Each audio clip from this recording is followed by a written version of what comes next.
وہ دنیا کے ہاتھ میں ہیں، اور یہ کس نے دیے ہیں، یہ سوال آپ نے ضرور ڈھونڈنا ہے اس کا جواب، کہ یہ آئی ایم ایف کے چنگل میں اس طرح کی ڈیل، اس طرح کی شرائط کے اوپر معاملات جو ہیں وہ کیسے طے ہوئے، اور یہ کہاں سے معاملہ شروع ہوتا ہے۔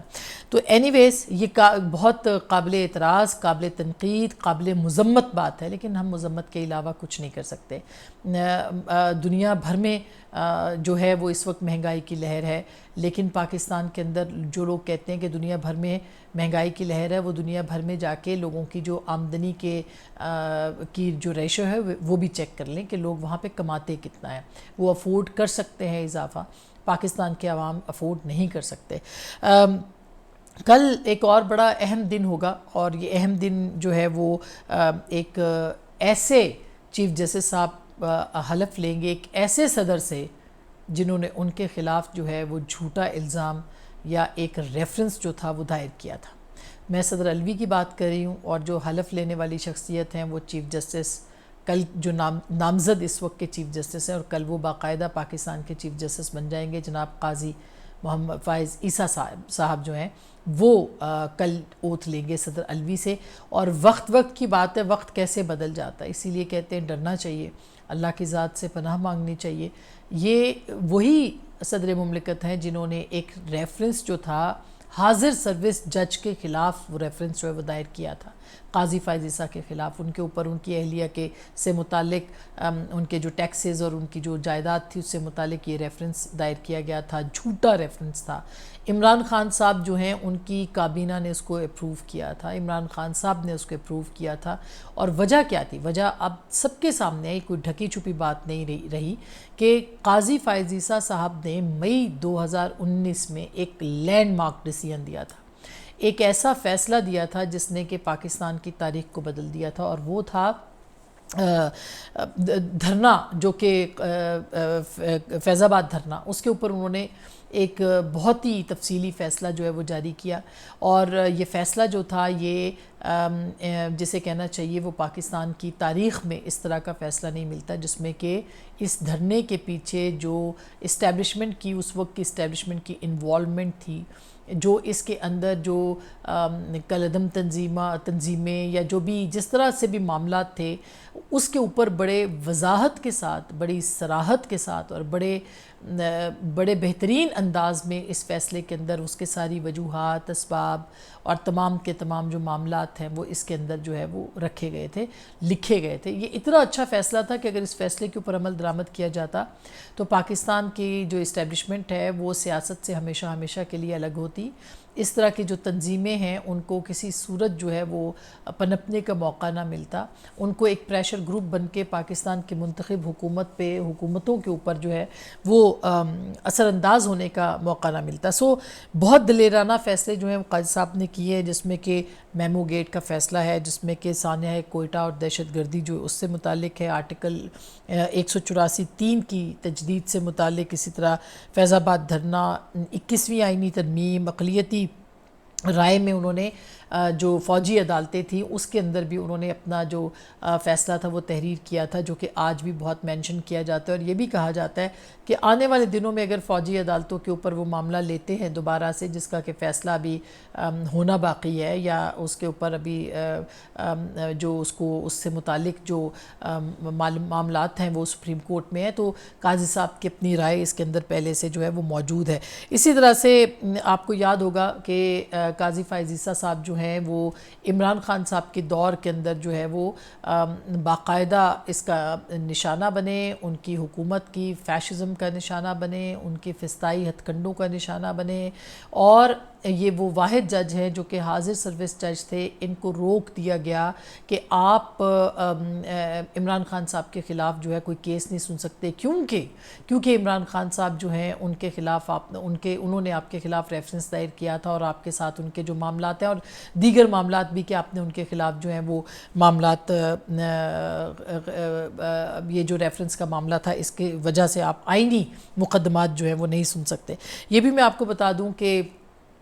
قاضی فائز صاحب جو ہیں وہ ایک انتہائی دیانتدار اور آئین کے مطابق عمل کرنے والے جج ہیں، اور انہوں نے ہمیشہ کانسٹیٹیوشن کو ہی مد نظر رکھا ہے، آئین پاکستان کو ہی مد نظر رکھا ہے، اس کی سزا ان کو بھگتنا پڑی۔ اور میں بار بار فیض آباد دھرنے کے کیس کا اس لیے حوالہ دے رہی ہوں کہ اس کے اندر پاکستان کی اسٹیبلشمنٹ کے بہت سارے کرداروں کے بڑے واضح لفظوں میں انہوں نے ان کا جو کردار ہے وہ انہوں نے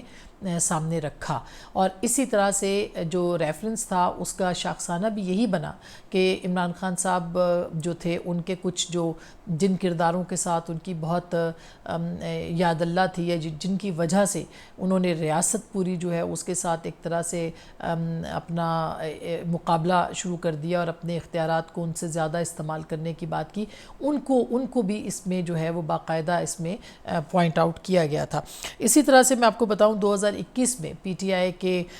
دور حکومت میں صحافیوں کو بہت ہراساں کیا جا رہا تھا، مارا پیٹا جا رہا تھا۔ آپ کو یاد ہوگا ابصار عالم کے اوپر جو ہے وہ حملہ ہوا، اسد طور کو گھر میں گھس کے مارا گیا، اسی طرح دیگر بہت سارے صحافیوں پہ ہمارے گھروں میں لوگوں نے گھسنے کی کوشش کی، اور ایک صفحے کی حکومت تھی، کبھی پنڈی کبھی اسلام آباد، اس معاملے کے اوپر صحافیوں کو تنگ کر رہا تھا۔ وہ ان صحافیوں کو جو کہ اس وقت کے رجیم اور اس کے ساتھ ساتھ اسٹیبلشمنٹ کے کردار کے اوپر انگلیاں اٹھا رہے تھے، ان پہ تنقید کر رہے تھے اور آئینہ دکھا رہے تھے حکومت کو، ان کے اوپر زمین تنگ کر دی گئی۔ اس معاملے کے اوپر بھی 2021 میں قاضی فائز عیسیٰ جو ہیں انہوں نے ایک نوٹس لیا، اور لیکن جسٹس گلزار صاحب نے ان کو اس نوٹس سننے سے روک دیا کہ آپ پی ٹی آئی کے دور کے اور عمران خان کے خلاف کسی قسم کے مقدمے کو نہیں سن سکتے۔ تو آپ سوچ سکتے ہیں کہ ایک شخص کو کہاں کس طرح کب روکا گیا، اور ان کو چیف جسٹس بننے سے روکنے کے لیے یہ صدارتی ریفرنس جو ہے یہ دائر کیا گیا، جس کے بعد صدر مملکت صاحب نے فرمایا کہ میں غلطی ہوئی ہے یا یہ غلط ریفرنس کیا تھا، اور پھر عمران خان صاحب نے بھی ریگریٹ کرنے کی کوشش کی، لیکن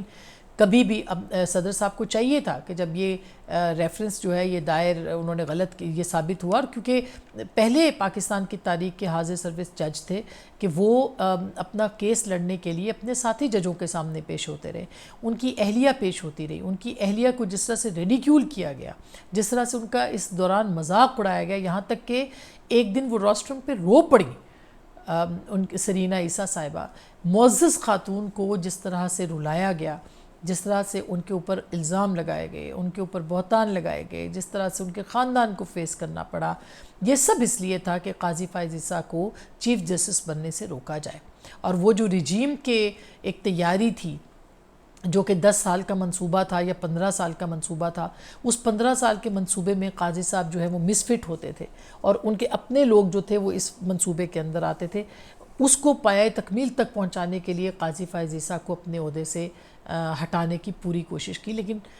بچانے والی ذات جو ہے وہ بہت بڑی ہے، اور انہوں نے عزت دی، اور یہاں تک کہ آج وہ وقت ہے کہ جب قاضی فائز عیسیٰ صاحب اسی صدر مملکت سے اوتھ لیں گے، حلف لیں گے جس نے ان کے اوپر غلط ریفرنس دائر کیا، غلطیوں کو تسلیم کیا، مگر اپنی کرسیوں پہ چمٹے رہے، اور معافی تک نہیں مانگی انہوں نے کہ قاضی فائز عیسیٰ کے خلاف جو ہے وہ کس طرح کا انہوں نے معاملہ جو ہے وہ کیا۔ ان کے خلاف ایک اور ریفرنس اب جو ہے وہ دائر کیا گیا ہے کہ جی وہ سیٹسفائی نہیں کر سکے یا ان کے جو معاملات ہیں اس کے اوپر، لیکن بہرحال اب قاضی صاحب جو ہیں ان کے ایک دور کا آغاز ہو چکا ہے۔ یہ بھی آپ کو یاد رہے کہ یہ وہ جج ہے کہ جن کو بندیال صاحب نے کسی بھی ان کے بعد سینئر موسٹ جج تھے، کسی بھی آئینی مقدمے میں سماعت کے لیے نامینیٹ نہیں کیا، نہیں بٹھایا، شامل نہیں کیا۔ یہ اس طرح کا معاملات جو ہیں وہ قاضی فائز عیسیٰ کے ساتھ دیکھنے کو ملے۔ اب جو لوگ کہتے ہیں کہ قاضی صاحب کیسے ہوں گے، میں آپ کو ایک بات بہت دلچسپ بتاتی ہوں جو حال ہی میں نے سنی ہے ان کے بارے میں۔ قاضی فائز عیسیٰ نے گو کہ جب کووڈ ہوا تو انہوں نے لوگوں سے ہاتھ ملانا جو ہے وہ چھوڑ دیا۔ ظاہر ہے کووڈ کی وجہ سے بہت سے لوگ ہینڈ شیک نہیں کرتے تھے، لیکن آپ کو دلچسپ بات بتاؤں کہ قاضی فائز عیسیٰ اس کے بعد سے اب تک بہت سے لوگوں کے ساتھ جو ہے وہ ابھی بھی ہینڈ شیک نہیں کرتے کہ تاثر یہ جائے گا. بہت سارے لوگ ہوتے ہیں آپ کے ارد گرد تو کسی کے ساتھ بھی ہینڈ شیک اب نہیں کرتے اور بغل گیر نہیں ہوتے. بہت سارے لوگوں کو شاید ان کے جو قریبی ہیں ان کو یہ بات معلوم ہوگی کہ اس کی ایک وجہ یہ بھی ہے کہ قربت نہ بڑھائی جائے اور ایک جو انصاف جو اپنے فیصلے کرنے ہوتے ہیں اس کے اوپر اثر انداز نہ ہوا جائے. یہ ان کے بہت قریبی ساتھیوں نے جو ہے یہ بات ہم سے شیئر کی ہے. یہ ان کا عالم ہے ان کے اپرائٹ ہونے کا. یہ اب جو لوگ یہ کہتے ہیں کہ جی فلانے کا بڑا چونکہ پی ڈی ایم آ جائے کا بڑا وہ تھے تو وہ پی ٹی آئی کے خلاف ہو جائیں گے اور ان کے خلاف نواز شریف صاحب کو کوئی فائدہ ہوگا. بالکل نہیں. بائی دا بک قاضی صاحب جو ہیں وہ چلیں گے. جو بھی دیکھ فیصلہ ہوگا وہ کتاب کے مطابق ہوگا. اگر الیکشنز کا بھی معاملہ آ گیا ان کے سامنے کہ 90 دنوں کے اندر تو آپ یقین کریں کہ قاضی فائز عیسیٰ آئین سے ہٹیں گے نہیں اور 90 دنوں کے اندر ہی وہ فیصلہ دے سکتے ہیں. اس کے امکانات ہیں. اگر بینچ ہوگا تو ظاہر ہے کہ بینچ اپنا معاملہ دیکھیں گے وہ بینچ کا فیصلہ ہوگا لیکن قاضی صاحب جو ہیں وہ بائی دا بک جو ہے وہ چلیں گے. اور اس کے ساتھ ساتھ لیکن ایک جو ان پہ اعتراض آیا حال ہی میں جب وہ جڑامالا کا جو کیس تھا اور بڑا ان کا اچھا جیسچر تھا کہ وہ ہمارے جو مسیحی بہن بھائی ہیں ان سے سولیڈریٹی کے لیے وہاں پہ گئے تھے. وہاں پہ انہوں نے جو ایک وہاں پہ جو انتظامیہ کے کچھ لوگوں سے بات کی جس طرح سے بات کی اس پہ بڑی تنقید ہوئی. میرا خیال ہے کہ یہ بات درست ہے. ان کو اس کو ایوائڈ کرنا پڑے گا. ان کو جو ہے وہ پبلک گیلریز کے ساتھ یا پبلک کے اندر ان کو ایوائڈ کرنا پڑے گا ان چیزوں کو. جیسے ثاقب نثار صاحب جاتے تھے لوگوں سے اسی طرح سے کرتے تھے ان پہ بہت سخت تنقید ہوئی ہے. یہ جو چیز ہے اس کو اور تھوڑا ظاہر ہے کہ اگر جذباتی ہو کے چیزوں کو نہیں دیکھنا ہوتا. یہ ساری چیزیں بہت معنی رکھتی ہیں ججوں کے لیے. تو یہ جو پبلک کے اندر جو ہے ان کی جو اپیرنس اور جو وہ چیزیں ہیں اس کو میرا خیال ہے ان کو دیکھنا پڑے گا. یہ بھی آپ کو بتائیں ہم کہ قاضی صاحب کا جو دور ہے اس میں ایک آپ کو یاد ہوگا کہ اسٹیبلشمنٹ کی سیاست میں سے مداخلت جو عدم مداخلت کے بارے میں بہت بات ہوتی ہے. اچھا چونکہ عدم مداخلت کے بارے میں بات ہوتی ہے تو آپ کو دلچسپ بات بتائیں کہ قاضی صاحب آ رہے ہیں اور اسی طرح سے 14 ستمبر کو ایکسٹینشن ہوئی ہے D J I S I کی. جنرل ندیم انجم جو ہیں ان کو ایکسٹینشن ملی ہے. تاحکم ثانی ابھی جو عمر چیمہ نے سٹوری کی ہے اس میں تاحکم ثانی لکھا ہے لیکن یہ مدت ان کی اسمبلی کے اندر موجود ہوگی کہ آیا 1 سال کے لیے ممکنہ طور پر 1 سال کے لیے یا 3 سال کے لیے. تو 1 سال کے لیے ممکنہ طور پر ان کی ایکسٹینشن جو ہے وہ ہوئی ہے اور یہ ایک بہت اہم معاملہ ہوگا کیونکہ انہوں نے ایک پریس کانفرنس کی تھی گو کہ وہ ٹی وی پہ نہیں آتے تھے تصویریں نہیں چلواتے تھے. بہت انہوں نے کانٹروورشل دور کے اندر اپنا ایک بڑا اچھا کردار ادا کیا ہے. لیکن اب سب سے بڑا چیلنج جو ہے ان کے لیے میرے نزدیک ظاہر ہے کہ پاکستان کے بارڈرز کی صورتحال بہت خراب ہے. دہشت گردی کی ایک ویو ہے. بہت مسائل ہیں پاکستان کے اندر. ان سب کو ان کو ڈیل کرنا ہے. سب سے بڑا اہم چیلنج ان کے لیے اب چونکہ الیکشنز بھی آ رہے ہیں اور ہمیشہ پاکستان کی اسٹیبلشمنٹ پہ الزامات لگے ہیں. آپ کو یاد ہوگا کہ جنرل فیض جو ہیں وہ کس طرح سے پولیٹیکل انوالومنٹ کرتے تھے. وہ کس طرح سے جو ہے وہ آپ ووٹ تک مینیج کرتے تھے. وہ بجٹ تک پاس کرواتے تھے. وہ کس طرح سے لوگوں کو حبس بیجا میں رکھ کے عمران خان صاحب کو فیسیلیٹیٹ کرتے تھے کہ وہ ووٹ اعتماد کا ووٹ حاصل کر لیں. تو ایک بڑا چیلنج ہے ان کے لیے. سینٹ الیکشن چیئرمین سینٹ کے الیکشن عدم اعتماد تحریک عدم اعتماد جتنا کچھ بھی تھا سب جنرل فیض جو ہے وہ ان کو ڈیل کرتے تھے. جنرل باجوہ کے کہنے پہ کرتے تھے. اس میں بھی کوئی دو رائے نہیں ہے. وہ جو کچھ کرتے تھے ان کو انسٹرکشنز جنرل باجوہ دیتے تھے. یہ الگ بات ہے کہ جنرل فیض کے اوپر بہت زیادہ تنقید ہوتی ہے لیکن اگر دیکھا جائے تو جنرل باجوہ ان چیزوں کو مینیج کرتے تھے. تو ان کی ایشورنس ہوتی تھی تو وہ آرڈرز کو اوبے کرتے تھے. یہ اس حد تک مداخلت تھی کہ پارلیمنٹ کے اندر ریٹائرڈ کرنل جو تھے وہ بٹھائے گئے تھے اور وہ حاضریاں بھی لیتے تھے. قانون سازیوں کو بھی وہ کرتے تھے اور وہ مطلب انڈرمائن کیا گیا پاکستان کی پارلیمنٹ کو. ہر طریقے سے انڈرمائن کیا گیا. تو یہ چیلنج ہوگا. اب انتخابات آ رہے ہیں اور پھر جو بیٹھا تھا سسٹم ایس ٹی جو پچھلے انتخابات کے حوالے سے آر ٹی ایس سسٹم اس سسٹم کے اوپر بھی الزامات جو تھے وہ اس وقت کی آئی ایس آئی کے اوپر لگے تھے اور جس طرح سے انتخابات کو مینیج کیا گیا تھا. تو اب انتخابات ہونے ہیں اور یہ جو اسٹیبلشمنٹ ہے اور جنرل ندیم جنہوں نے کہ ٹی وی پہ بیٹھ کے یہ کہا کہ ان کی کوئی مداخلت نہیں ہوگی، اداروں کی مداخلت نہیں ہوگی اور عدم مداخلت سیاست کے اندر عدم مداخلت ہوگی، بڑا چیلنج اب انتخابات کے اندر جو ہے وہ دیکھنے کو ملے گا۔ یہ بھی یاد رہے کہ بہت سارے مواقع ایسے ہیں، میں نے اپنے بی بی سی کے کالم میں بھی لکھا تھا، بہت ساری ایسی ملاقاتیں جب جنرل عاصم کو اپوائنٹ کرنا تھا آرمی چیف کے طور پہ، جنرل باجوہ تھے، اس ملک میں مارشل لاء لگ چکا ہوتا اگر ڈائریکٹلی جو ہے ادارے ان کی ڈی جی آئی جو ہیں وہ اپنا کردار ادا نہ کرتے، اس میں کوئی دو رائے نہیں ہے۔ اب ایک مرتبہ پھر پاکستان کی جو اسٹیبلشمنٹ ہے اس کو یہ کہنا پڑے گا کہ آپ کو ہمیں سیاست سے الگ ہونا ہے اور ہمیں پاکستان کے اندر آئین کے مطابق جو ہے اداروں کا جو کردار ہے اس کے مطابق عمل کرنا ہے۔ تو امید کی جا سکتی ہے کہ اگلے 1 سال کے اندر اس معاملے کے اوپر جو ہے وہ کم از کم جو حساس ادارے ہیں ان کی انوالومنٹ سیکیورٹی پہ زیادہ ہوگی بجائے کہ سیاست کے۔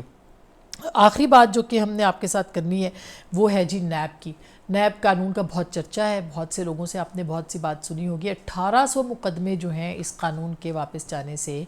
وہ کھل جائیں گے، یعنی ریوائیو ہو جائیں گے۔ اس میں سارے سیاستدانوں کے آپ نے نام سن لیے ہیں اور سب کے سیاستدانوں کے نام اس لیے بھی آپ نے سنے ہیں، سوائے اس میں نواز شریف صاحب کا کیس ہے جو کہ ابھی لگے گا ہائی کورٹ کے اندر، شاید لگے گا، جو کہ مریم نواز صاحبہ والا، جس میں کہ وہ اشتہاری قرار دیے گئے ہیں، مگر اور اس کے اوپر جو ہے انہوں نے وہ آ کے اس کو فیس کریں گے، ان کو فیس کرنا پڑے گا۔ لیکن عمران خان صاحب کے اوپر اس کے اوپر جو ہے وہ سارے مقدمے کھلیں گے۔ اس میں جو فیور بندیال صاحب نے دی ہے عمران خان صاحب کو، وہ کابینہ کے فیصلوں کو کالعدم قرار دیا گیا اس کے اندر، یعنی کہ کابینہ کا جو فیصلہ ہے وہ نیب کی جو ریسٹرکشن میں نہیں آ سکے گا، یہ اس سے پہلے کہ وہ تھے۔ اور یاد رہے کہ عمران خان صاحب جو تھے انہوں نے القادر ٹرسٹ کے اندر جو ہے وہ کابینہ سے ہی وہ بند لفافے میں اپروول جو ہے وہ لی ہے۔ تو کوئی اچھی خبریں عمران خان صاحب کے لیے بھی نہیں ہیں، لیکن انفارچونیٹلی یا فارچونیٹلی انہوں نے اس وقت اس کے اوپر نیب ترامیم کو چیلنج کیا تھا جب ان کو تھا کہ شاید ان کے اوپر کوئی مقدمہ نہیں بنے گا، اور انہوں نے اس کو چیلنج کر دیا تھا۔ اسی طرح سے 50 کروڑ سے نیچے کے جو معاملات ہیں اس کے اوپر بھی قانون سازی ہوئی تھی۔ جو اہم قانون سازیاں ہوئی تھیں،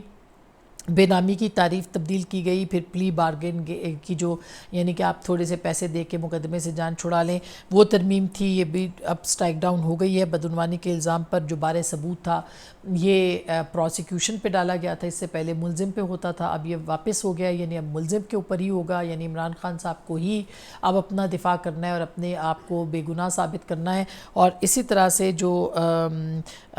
یہ جو معاملات تھے نیب کے، ان کے اندر جو معاملات ہیں، خاص کر کے جو کالعدم جو ہوا ہے قانون، اس کے اندر فائدہ جو ہے وہ کسی کو نہیں ہوگا، بلکہ تمام سیاستدانوں کے خلاف کیسز ہوں گے۔ کہ جو عمران خان صاحب کے دور کے کابینہ کے وزیر تھے، ہمارے سننے میں آ رہا ہے کہ ان کے خلاف بھی 50 کروڑ سے نیچے جتنی ہیں وہ بھی انویسٹیگیشنز ہوں گی، اور عمران خان صاحب کو القادر ٹرسٹ کیس جو کہ ان کے اوپر ہے، توشہ خانہ جو ان کے اوپر ہے، اس کے اوپر ان کو خود ثبوت اب دینے پڑیں گے، ان کو خود اب اپنے آپ کو بری الذمہ کرانے کے لیے یا اپنے آپ کو بے گناہ ثابت کرنے کے لیے ان کو ثبوت پرووائڈ کرنے پڑیں گے، جبکہ جو پچھلا قانون تھا اس کے تحت پروسیکیوشن اب یعنی جو پی ڈی ایم گورنمنٹ نے بنایا وہ بارے ثبوت جو تھا الزام کے اوپر وہ آیا تھا نیب کے اوپر۔ تو یہ کوئی عمران خان صاحب کے لیے اچھی خبر نہیں ہے، اور یہ ان کی اہلیہ کے لیے بھی اچھی خبر نہیں ہے۔ اور اسی طرح سے یہ جو ان کے کابینہ کے مختلف لوگ تھے، وزراء، ان کے خلاف بھی نیب کے مقدمات شروع کرنے کی جو بات ہو رہی ہے یہ بھی بہت اہم ہے۔ اور اسی طرح سے جو یہ کابینہ کا فیصلہ ہے، جس میں کہ پہلے کابینہ کے فیصلوں کو پروٹیکشن نہیں تھی، پھر ابھی پروٹیکشن دی گئی، اب جو ہے وہ دوبارہ سے پروٹیکشن مل چکی ہے، یعنی کہ عمران خان صاحب نے اس کو وہ کیا تھا۔ تو اب دیکھنا یہ ہے کہ کس طرح سے یہ سارے معاملات سامنے آتے ہیں۔ بہرحال یہ تھی وہ کچھ گزارشات جو کہ پاکستان کی سیاست کے حوالے سے بہت اہم ہیں، اور دیکھنا ہے کہ آئندہ چند دنوں میں نیب کس طرح سے اپنے جو کیسز ہے وہ تیار کرتی ہے۔ اپنا بہت خیال رکھیے گا۔ اللہ نے کے بعد۔